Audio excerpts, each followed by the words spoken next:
Okay, so today we are going to discuss about the protection in lecture number 11. So until last week, we have completed the concepts of files.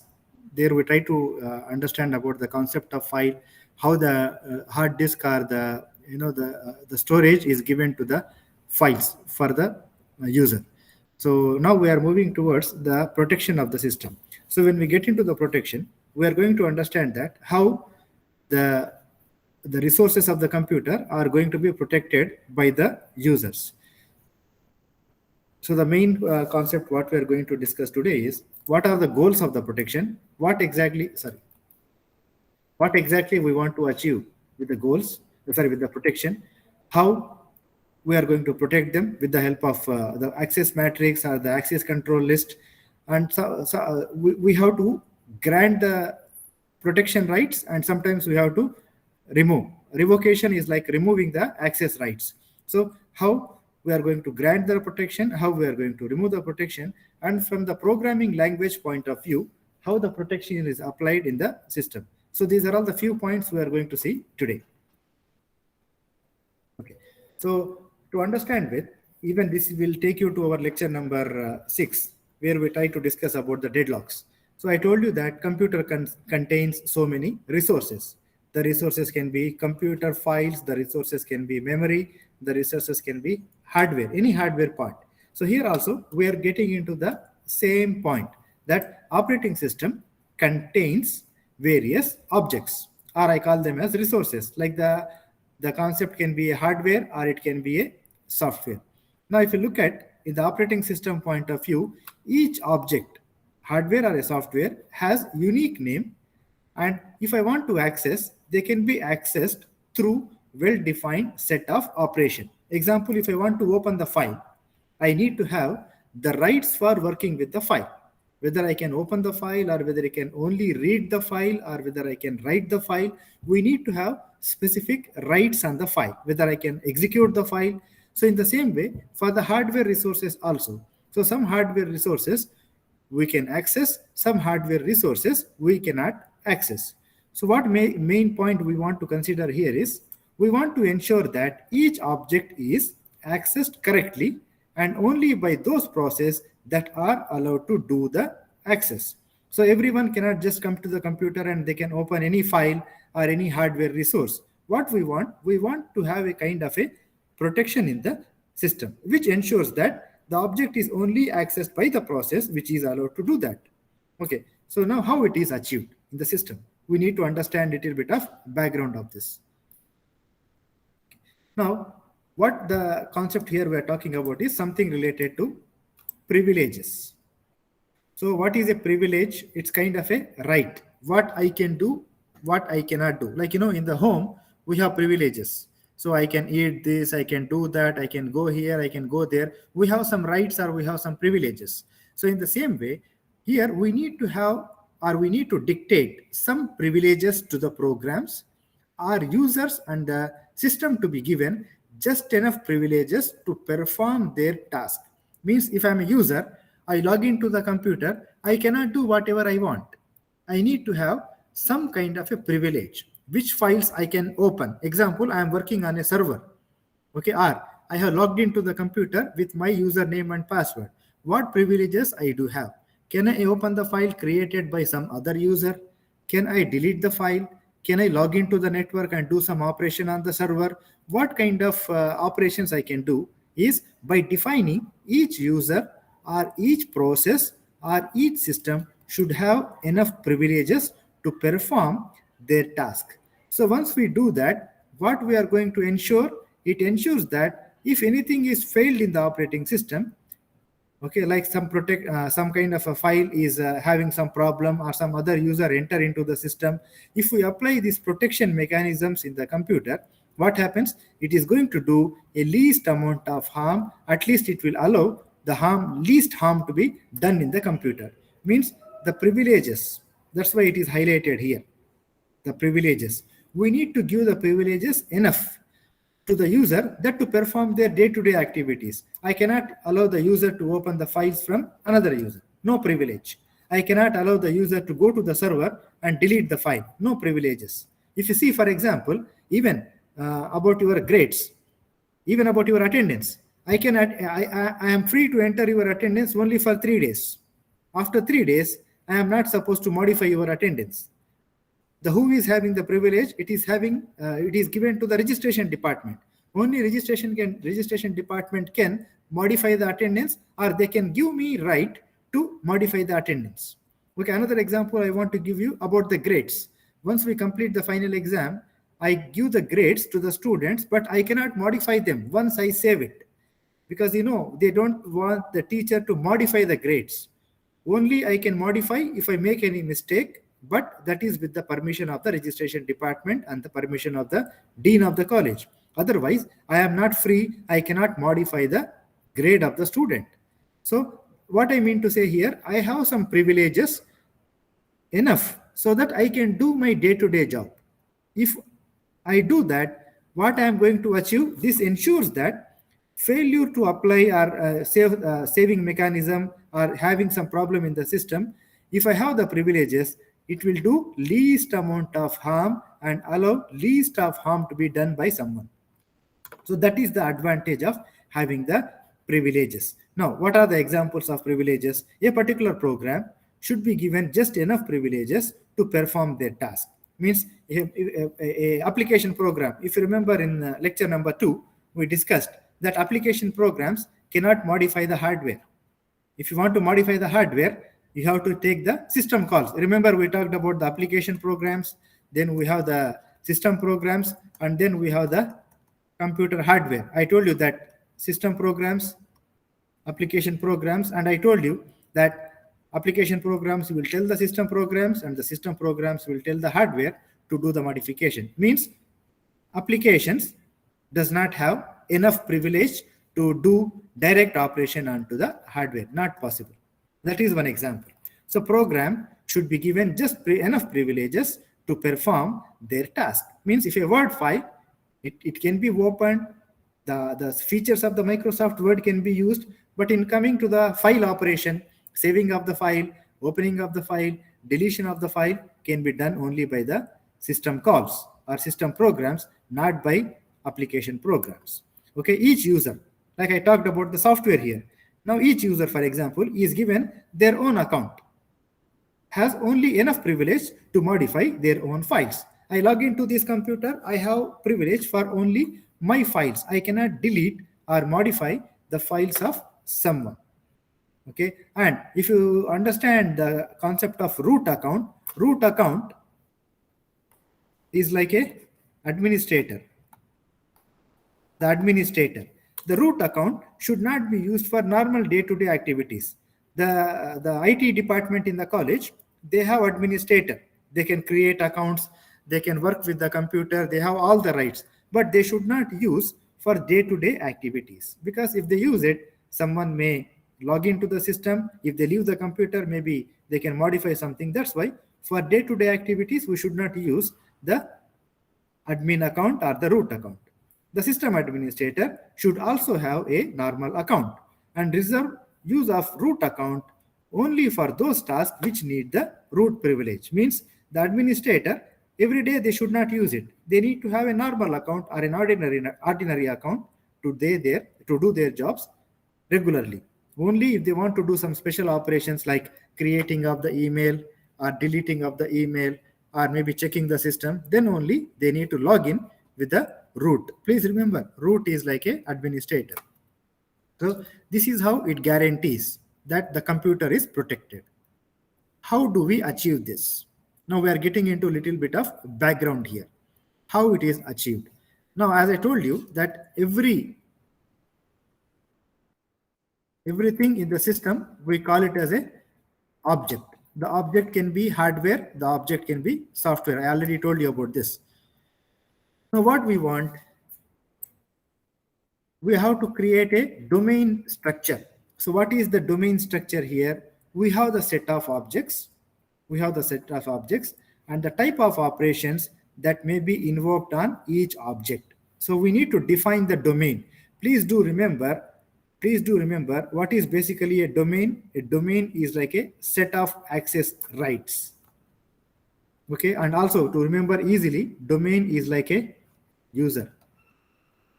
So means what here? Which user, I'm telling you in a brief, which user can do what? That we need to define. So what we need to define in the domain structure, each domain defines a set of objects and the type of operations that may be invoked on each object by, I'll just, to make you understand, by the user, or in other way we call it as domain. So if you look at this, this is domain 1. So I want you to think like user 1. So what they can do on a particular object. Now consider here O as an object. Object, I want you to think like file. Just an example. I told you object can be, it can be a hardware or it can be a software also. Now I'm giving you an example of a software. It is, for example, file 3.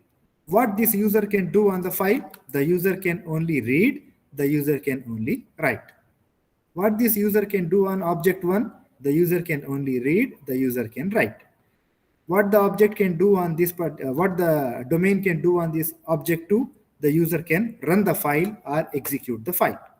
Okay, if you see this example, there is user 2 and there is user 3, which we generally call them as domain 2 and domain 3.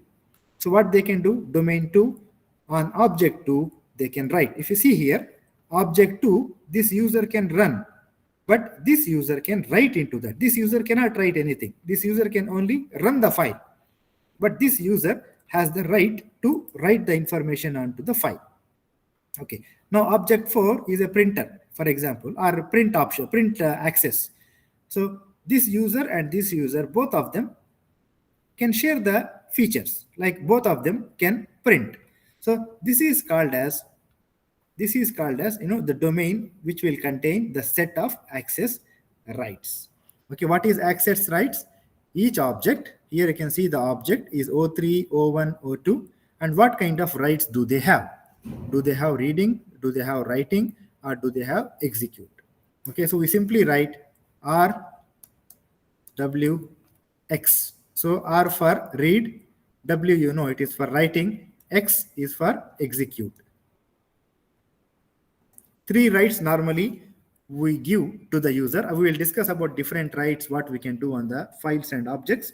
So let's understand that. Okay, so what is a write set? A write set is subset of valid operations that can be performed on that particular object. So what is the write set? Reading, writing, or executing. Okay, so what is a domain? A domain is equal to set of access rights. These are the set of access rights for this particular domain. And what is domain? Domain is a user ID. Okay, now if we want to change between the user, normally we call it as a domain switch. So domain switch accomplished with the help of file system. Each file has associated with a domain bit. Okay, so set UID bit. So what do they mean by that? For each file, we need to understand that who is the user, means who is the domain, because we want to know who has created this file, who can write the file, who can read the file. So for that reason, whenever we log into the computer, whenever we log in or we are working with our username and password, for each file we need to know who is the owner, who can have the rights on this particular file. For that reason, each file has associated with it a domain bit. What is that domain bit? It will tell that who is the user of that. Okay, so when file is executed and set UID is equal to on, what is UID? It's user ID. Set user ID is equal to on, then the user ID is set to the owner of the file being executed. So that user will become the owner of that particular file.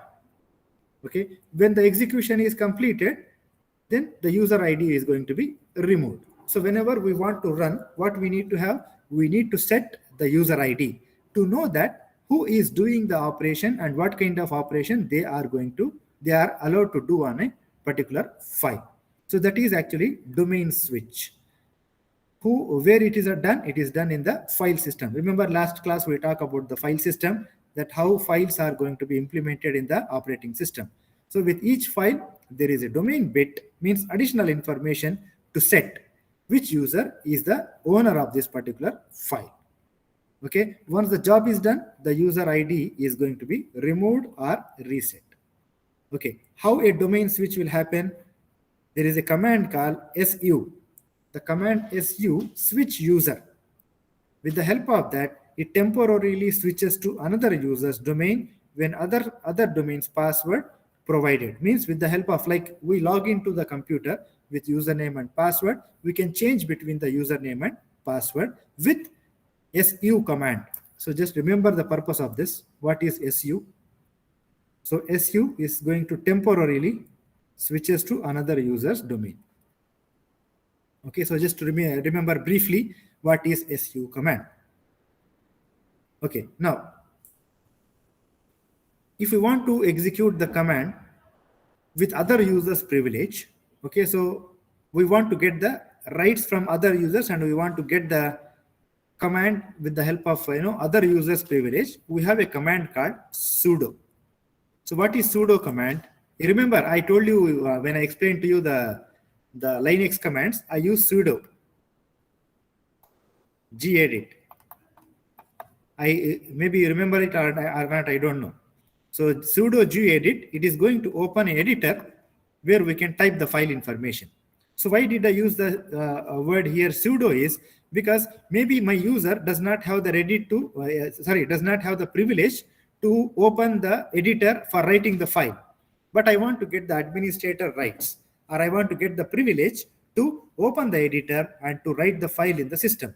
That's why I prefix the sudo command with my normal command. Gedit is a normal command. Normally it will open the window like this. But in the Linux, when we try to just type gedit, it was not working because I may not have enough privileges to work with the files. That's why I accompanied sudo command.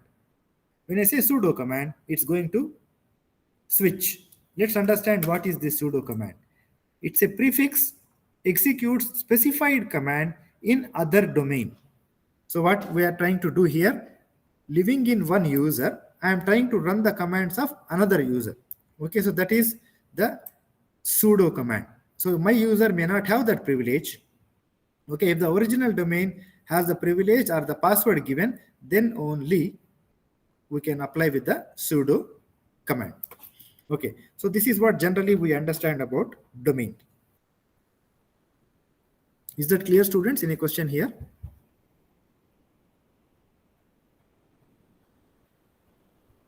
Is that clear? Any question or any doubt here?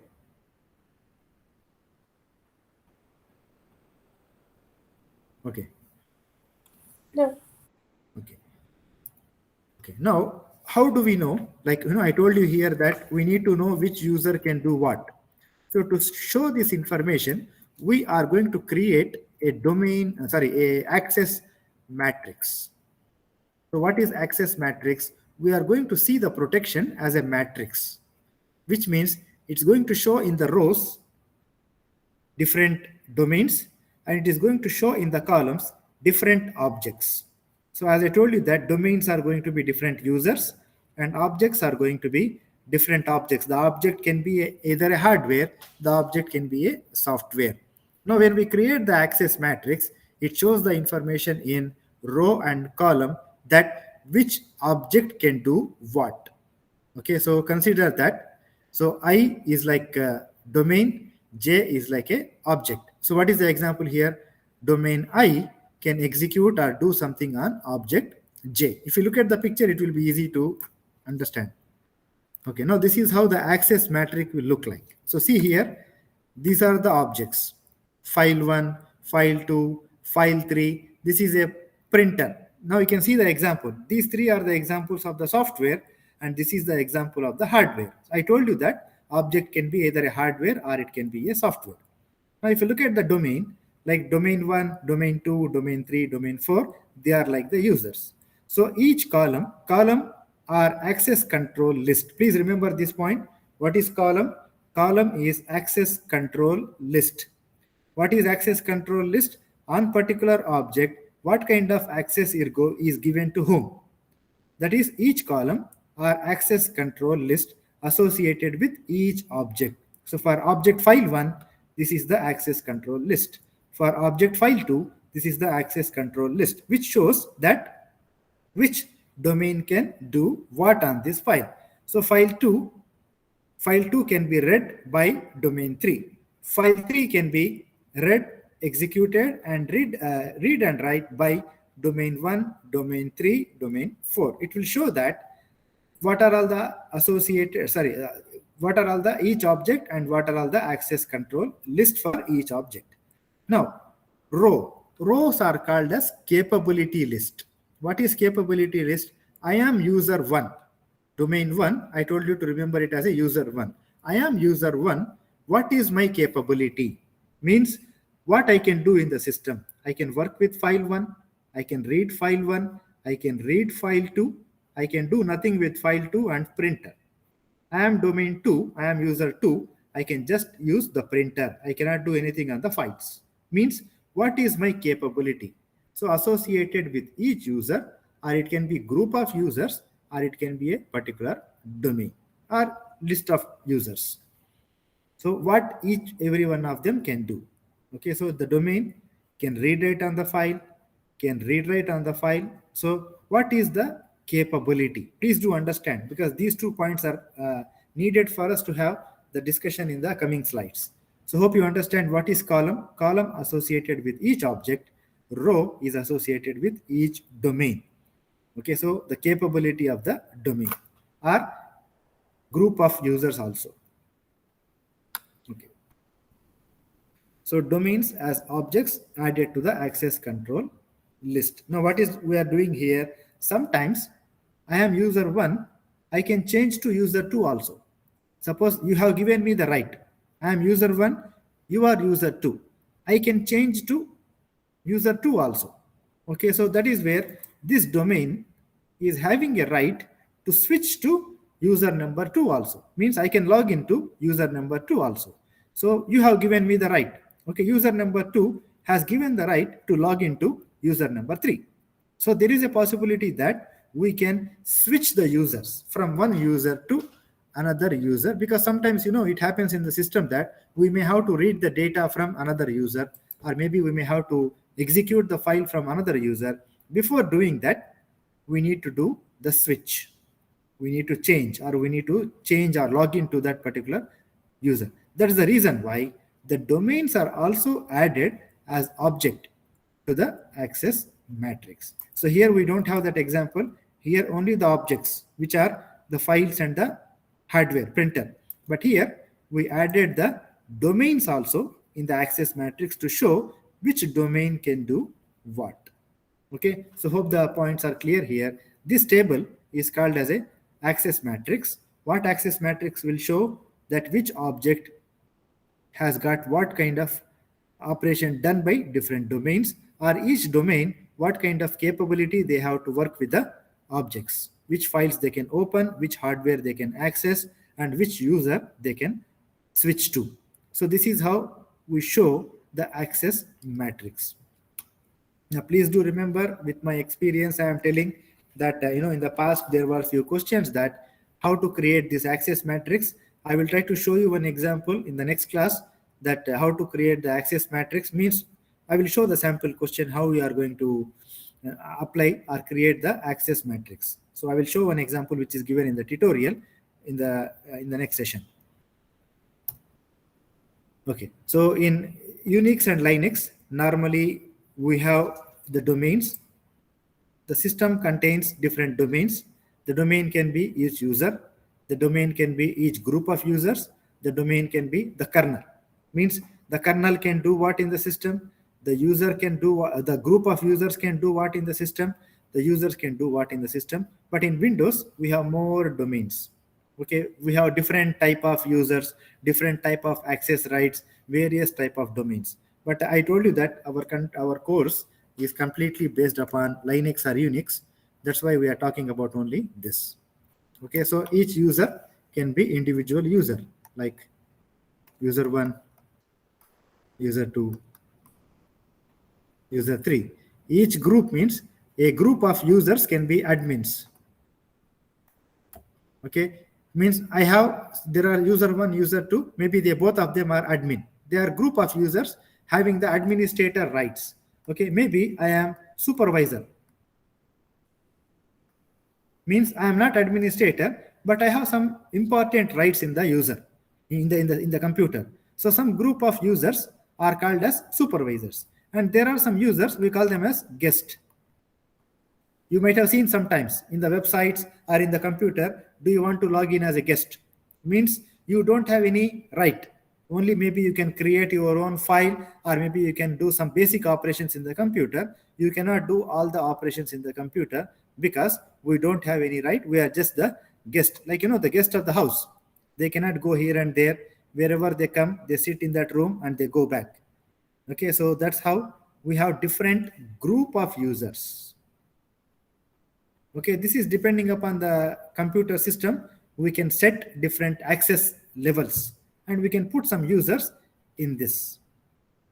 Okay, so if I take, for example, we have specialist. Okay, so they may have some people who are working as a specialist in the college. All those users will be specialist. Maybe in the college, they create some users for the teachers.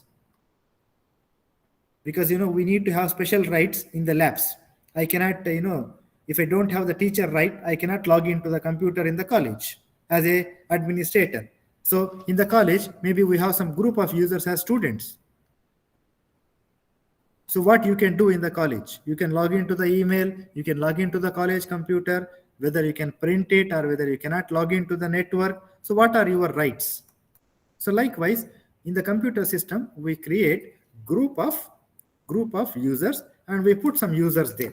All the students will be in the student group, all the teachers will be in the teacher group. Like according to the level of the rights we need, we are going to create different domains. The domain of the users, the domain of the group contains different users. Also, the system has got their own level, the kernel. We know the kernel is the manager. I told you in the beginning of the course that it has got all the rights to perform all the operations in the computer. So this is the division of various domains. Why do we need to have the division? Because we need to decide which user can do what in the computer. For that reason, we have this division of the domains. Is that clear, students? Any question?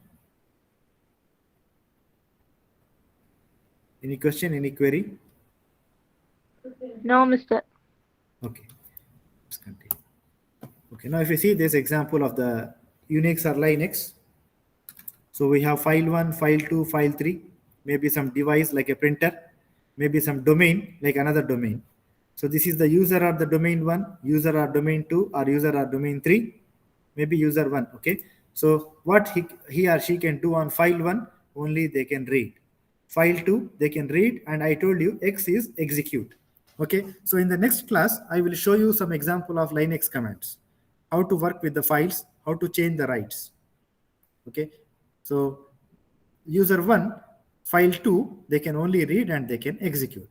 On file 3, they can read, they can write, and they can execute. And they can change to domain, another domain, means they can enter in the domain.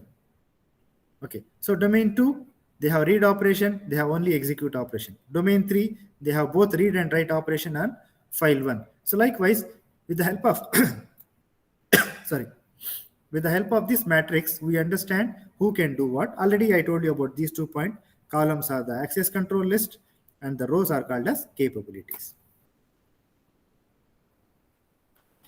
Okay, so what is the purpose of that access matrix? Already you might have known that which object has got rights from which domain, or which domain has the capability to do what in the computer. So that is decided by this access matrix. Okay, so that is the explanation given here. Already we have seen theoretically and explained to you. So what is the use of this matrix? If a process in a domain, for example, DI, okay, suppose take it is domain 1, okay, try to do some particular operation. An operation can be read operation, it can be write operation, or it can be execute operation on a particular object. Okay, so object can be file 1, for example. Okay, so they are telling O1, I am calling it as file 1. OJ. They are calling it as OJ. I'm just calling it as a file 1. Okay, so a particular user trying to do some kind of operation on a particular object, then that particular operation must be in the access matrix. So example, if I go to this user 1 want to write something onto file 1, then what the computer is going to do, I mean the operating system is going to do, it is going to come to the access matrix and it is going to check whether this user do have the right on writing of the file. That operation here is the user want to write. So is it in the list? If it is yes, they can do the operation. But here if you see this example, it's only read operation. There is no write operation. Then the user will get a message that you are not supposed to do this because you don't have the right for writing the data into the file. Okay, so what the system will do? If a process in domain DI try to do the operation on the object OJ, then operation must be in the access matrix. Users who create object can define the access column for that object. So what do they mean by this? The user who created this file, they can set which user can read, which user can write, which user can execute the file. So the owner of the file, what do they mean by this? Only the owner of the file, owner of the object means the owner of the file in the example can define the access column. Okay, so it can be expanded to dynamic protection. Okay, so the operations to add, delete, access rights means we can add the operations, we can add the access rights, we can remove the access rights. Okay, so the operations to add, the operations to delete, access rights. Okay, so what are all the special access rights we have?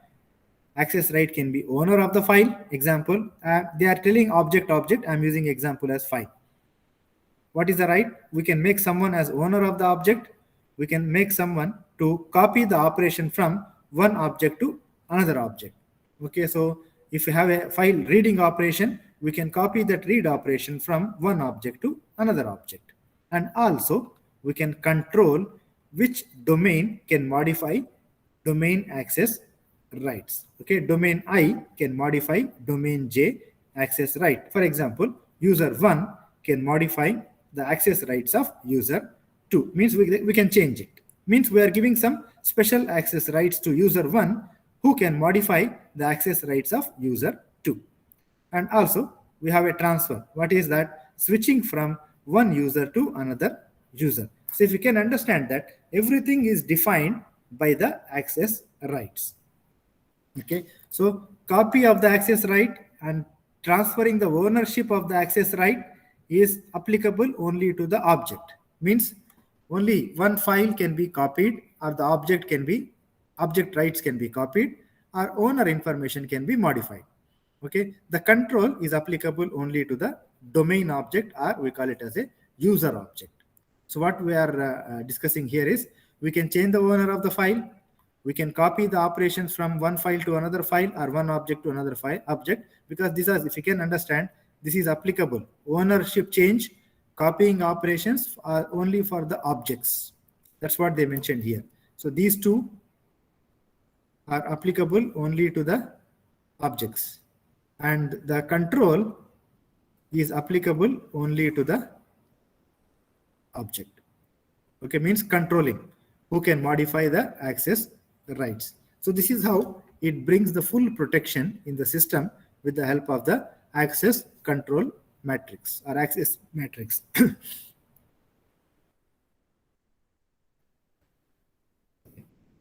So now here 2 points we are going to discuss. Each operating system provides mechanisms that how can we design or how can we create the access matrix.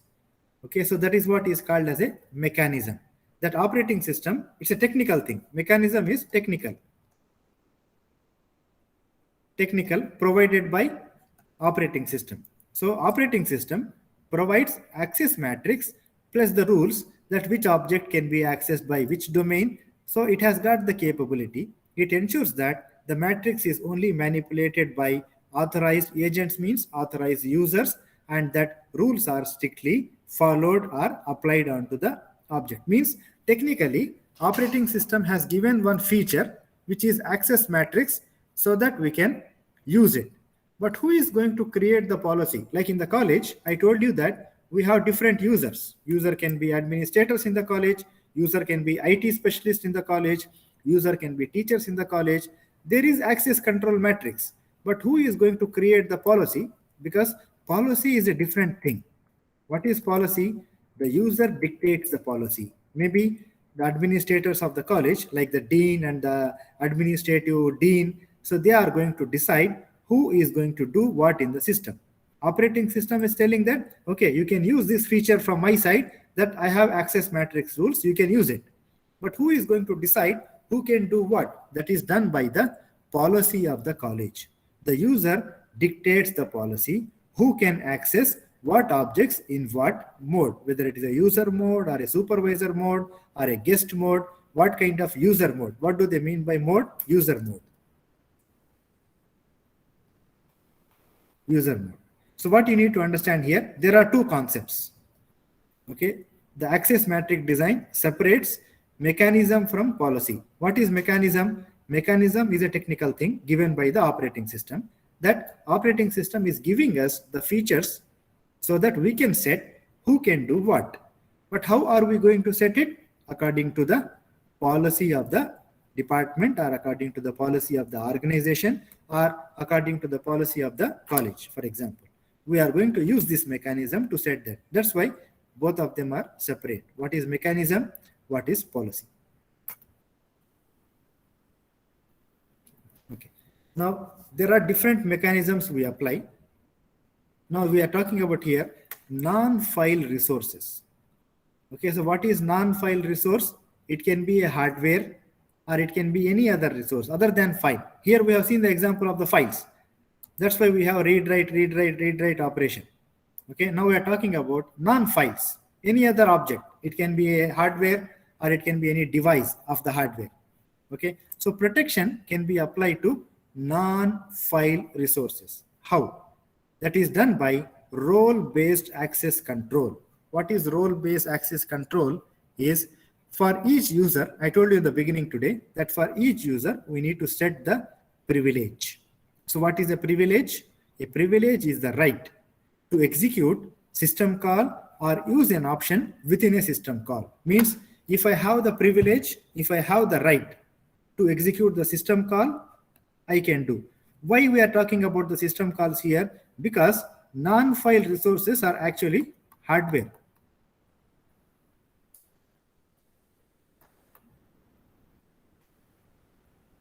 Okay, and we discussed in the beginning of the course that hardware can be activated or accessed only by the system calls. That's why we are exclusively talking about the system call here. Okay, so what is the privilege? The privilege is a right to execute system call or use an option within a system call. Okay, it can be assigned to the process. User assign the role, granting access to the privilege and the program. So I am a user. Okay, so for example, I am admin, I am administrator. That is my role. So what is my role? I am a user. User is Hidayat.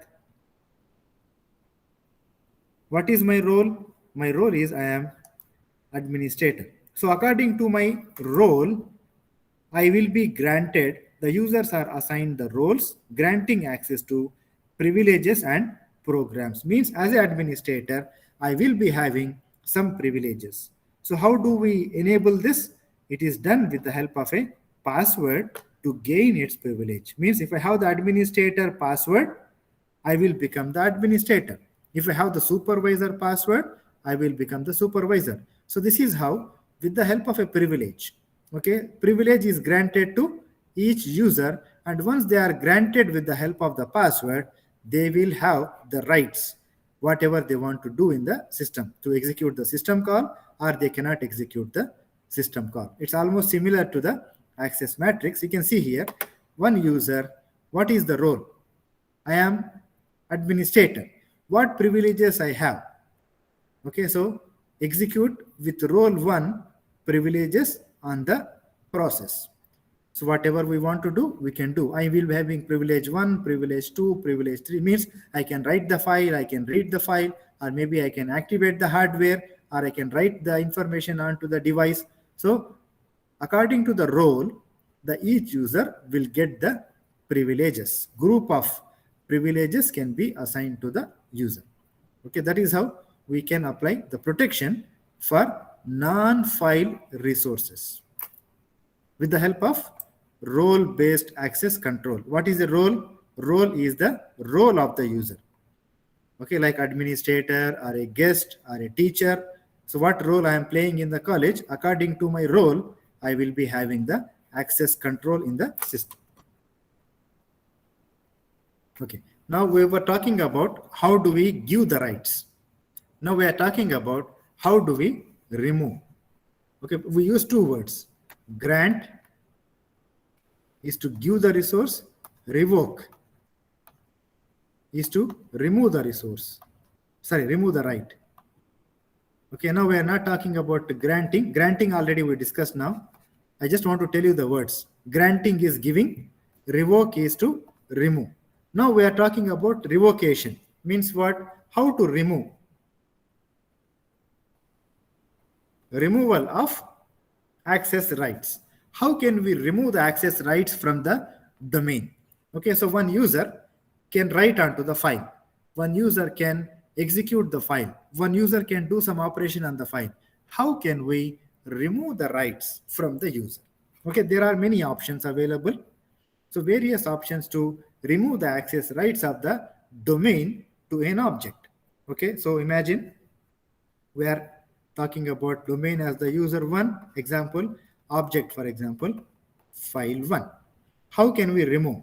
Okay, so there are different methods. One is immediately versus delayed. What do you mean by immediately versus delayed? Do you want to remove this right immediately, or do you want to remove it maybe tomorrow or maybe next week? Okay, for example, like I am teaching the course ITDR 3102. Now I have full rights on this course. Okay, now the administrator thought that they need to remove the rights of this particular course from me in the Blackboard. Okay, they cannot do it immediately because now I am teaching in the semester. They can delay. What they can do, they can wait for the semester to complete, they can wait for the results to be done, and then they can remove it. That is delayed. Means they don't want to do it immediately, they want to do it later on. What is immediately? By now you should have understand that immediately they want to remove. For example, one teacher has left the college. Okay, so now they want to immediately remove the access from the Blackboard. So that should happen immediately, not later. So I hope you understand. The rights we can remove immediately, and the rights we can remove later in the future. That is called as delayed. Okay, now some rights, shall we remove from selective users or shall we remove generally from everyone?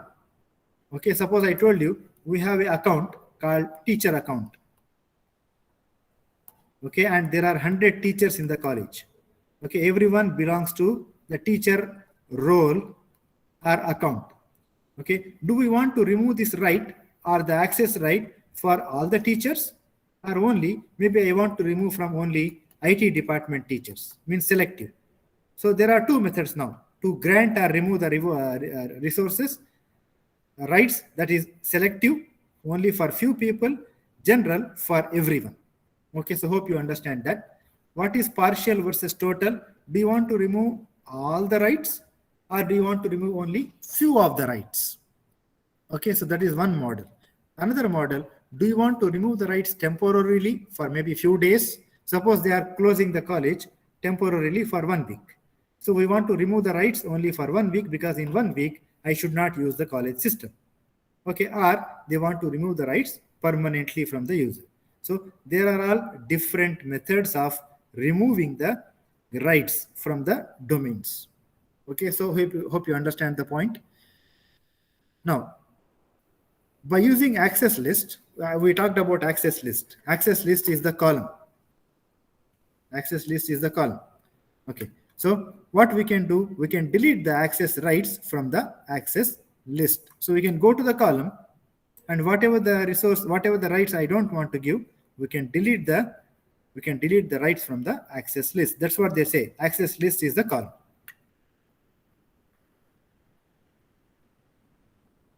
Okay, so simple is search the access list and remove the entry.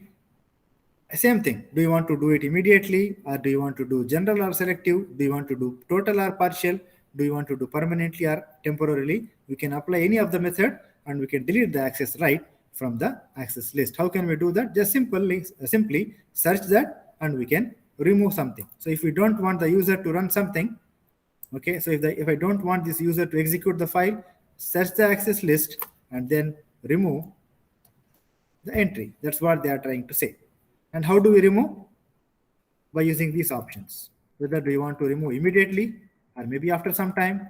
Do you want to remove for everyone, all the group of people, or only few users? Do you want to remove partially or total? Do you want to remove temporarily or permanently? We can decide and we can remove. Okay, now what is capability list? I told you capability list is the row, access list is the column. Now we are talking about the capability list, that is the row. For example, domain 1. Okay, so what is capability list? The scheme required to locate the capability in the system before the capability can be removed. So we need to see for each users what are all the capabilities they have, on which files they can do what kind of operation. Okay, now there are many methods here. I don't want to get into too many details of that. Reacquisition. Do you want to delete just periodically, and after some time, maybe you want to give it back, okay, or you don't want to give it back? So these are all some technical details. I just don't want you to pay much attention here. Just try to understand that. I want you to understand the concept only. We go to the user. This is the capability of the user. We can remove the capability from the user. Okay, and this is little bit complex because we have different objects here. We have different users connected, different access rights. So it is little bit complex. That's why the discussion is given here. How to do that? So in the capability, what we need to do? Reacquisition. So we can remove it. Periodic delete means if you remove the right, will require and denial if revoked. Means after future, if they are trying to do some operation, we should not grant it. It should be removed. Okay. Now, this is again a technical point. Again, maybe I'm not sure whether you follow it or not. Back pointers. This is the concept of the pointers in the data structures. What you have discussed. We need to have the set of pointers from each object to all capabilities of the object. Okay. So if you can see this, we have the set of objects: file 1, file 2, file 3, device, domain. So there will be actually the list of pointers which shows, okay, there is a connection between the objects. So accordingly, for a particular user, we need to look into the capabilities with the help of pointers. We call it as back pointers. And then we need to try to delete or remove those access rights from the users. We're talking about removing the resources, removing the rights. Okay. So set of pointers from each object to all capabilities of that object. So some particular operating system follows this method, and we need to break or we need to remove the pointers which we don't want to do. Okay. So indirection is there will be one global entry table which points to the object. Okay, suppose here what they say, like the access matrix, there will be a table. We call it as a global table.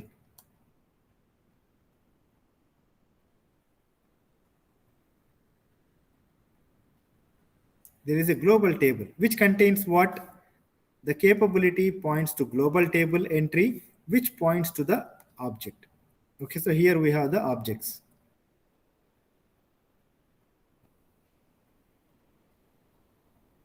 Object 1, object 2, object 3. Now, if you don't want to give any particular right on a particular object, from this table, we can delete the object, so that we can remove. Okay, and also, like the password kind of thing, we have the concept of keys also. So unique bits associated with capability generated when capability is created. With each capability, there will be a master key associated with the object. Key matches the master key of the access. Okay, so if we want to remove the access, we need to create the new master key. So for example, I am just giving an example. There is a password ABC for the file1 to use. Now, if I don't want to give the right on this particular file1, I am going to modify the password to XYZ. So when we do that, what happens? The user who has got the right, they cannot use this file because now a new master key has been created. When we do that, the access right will be removed from the user. Okay. Now, there should be a decision of the policy who is going to create or modify the keys. Okay, so for file1, who is going to create or modify the key? The definite answer is going to be the owner of the object. Who is the owner of the file? Only they can modify or they can create the right, or according to the policy of the organization. Okay, the object owner, or according to the other means policy of that particular company. Maybe there might be some users who can create or modify the keys for that particular object. So by using these methods, we can remove or revocate the access rights from the user. Okay, so this is one point, and the final point to discuss about the lecture is operating system is providing the mechanism for security and for the protection. But sometimes when we are using programming languages like Java or C++ or some other programming languages, it is very difficult to handle the security and the privacy. Okay, so for that reason, the programming languages also should provide the protection. You remember in Java, I just want to ask you one question here. You remember private? You remember private keyword in Java? Anyone in the class? Yes, Mr. Yes, Mr. So you remember, right? We have two keywords. One we call it as a public, and one is a private. Public means anyone can access it, anyone can see the data, or they can modify the data. But once we make some data or the method as private, only the class or the method of that particular class can only access the data, and it only can modify the data. Is that correct, what we are discussing about private and public? Yes. So this is who is giving this protection to the data? Given by the programming language. So what I try to say here is operating system try its hard to provide the protection mechanism. So language, the hardware or any other kind of protection, it is trying to apply. But sometimes when the programming language or the process gain the access in the computer, it can bypass the operating system and it can try to do any operation. Okay, so for example, there is a library for writing the data onto the hard disk. Maybe one process can take that advantage and maybe it can try to send the virus in the computer. So what I try to say here is we need, along with the operating system protection, we also need protection from the programming language. Means the programming language should also help us to protect our computer.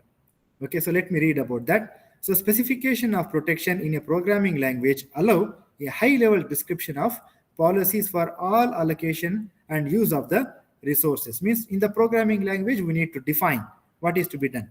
So language implementation can provide software for protection enforcement when automatic hardware support checking is unavailable. Sometimes the hardware or the operating system side checking is not possible. That time, the language implementation should help us. Okay, so interpret protection specification to generate calls on whatever protection system is provided by the hardware and the operating system. Means according to the language, we need to get the calls, whether we can have the protection or how can we protect in the system. So how it is done? Generally, the protection is handled by Java virtual machine. Okay, so already we know that a class is assigned a protection domain, whether it is loaded by the Java virtual machine. The protection domain indicates what operation a class can perform, whether it can read the data, whether it can write the data, or what operation it can do. And if you have any library methods, okay, invoked, that performs privileged operations. Example, what are the privileged operations? Maybe I can write data. I'm writing just example, okay? So write data on disk. This is privileged operation. I can write data onto screen of the computer, okay? Or I can connect to the network. So there are many privileged operations. So if a library method is invoked that performs privilege operation, the stack is inspected to ensure that the operation can be performed by the library or not. So means the operating system with the help of Java virtual machine should check whether the user or that particular process can do it or not. Okay, and I'm not sure whether you discussed this particular point in the programming or not. Java is type safe programming language, means one data type cannot be modified to another data type or can be interpreted as a different data type. It is very secure programming language. Okay, so Java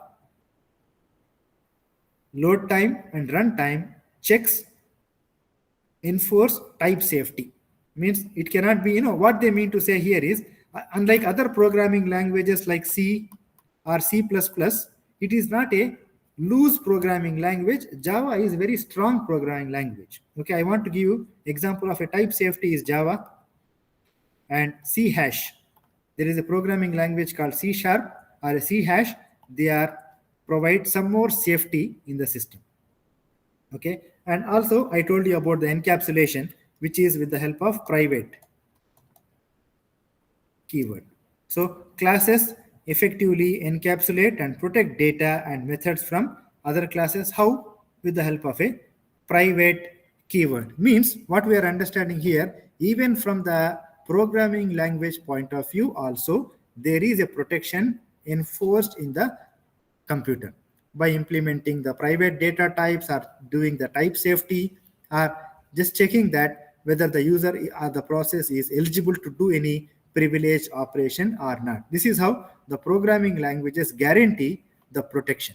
The protection is example we are discussing handled by Java virtual machine. So this is the end of the lecture. So hope you understand the concepts of the protection and how the access control list or the access matrix is helpful in applying the protection in the operating system. So is that clear, students? Everything is understood?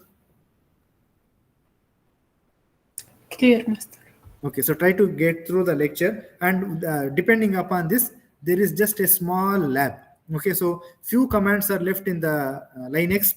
In the next class, when we come back on Thursday, I will teach you those commands. And for the protection also, there are some commands that we can grant and we can remove the protection from the files. I will show you those commands in the coming class. I hope everyone downloaded the Linux. Some students may message me that they want to check the installation of the Linux. If you have any queries, I will be in the office. You can come and check with me. Okay, so I hope everyone has downloaded the Linux which I sent and try to work on that. If you have any queries, try to identify now itself, because next week on Thursday, I'm planning to keep the practical exam, week number 14. Okay, so before that, I want you to do the practice. Next class, I will teach you the remaining Linux commands. Practice all of them very well, and you can complete the practice and do the practical exam. Okay, so with that, I'm closing the lecture for today.